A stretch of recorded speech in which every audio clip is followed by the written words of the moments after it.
The problem when you're trying to stretch and do too many things is like you end up becoming a jack of all trades and a master of none, so to speak. Like Nintendo knows who they want to be. They know the type of games that they want to put out. They work really hard and they keep their bubble and their ecosystem very closed off. And they basically tell you if you want to play in our bubble, at least legally, you're gonna have to come in our ecosystem.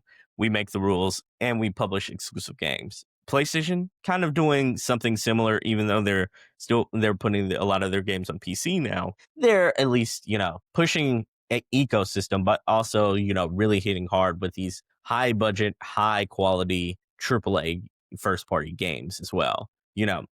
Xbox though is kind of like they're kind of like shooting a shotgun in the dark and hoping that they hit all the targets around them. Like they're trying to, be this really cool ecosystem that basically has this like really cool subscription online model with Game Pass.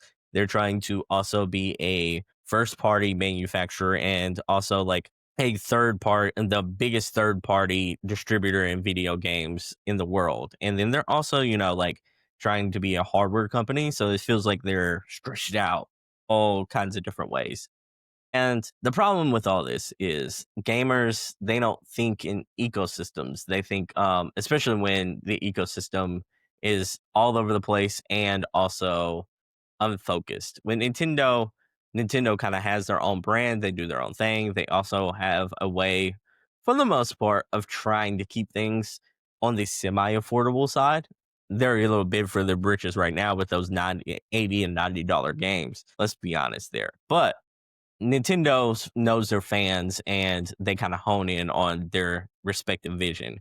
But Xbox lately, they're kind of doing the cardinal sin of making people ask questions that they don't want to ask when it comes to video games. They're asking questions like, can I really afford this? Or, hmm, has this gotten too expensive and do I need to cancel my subscription?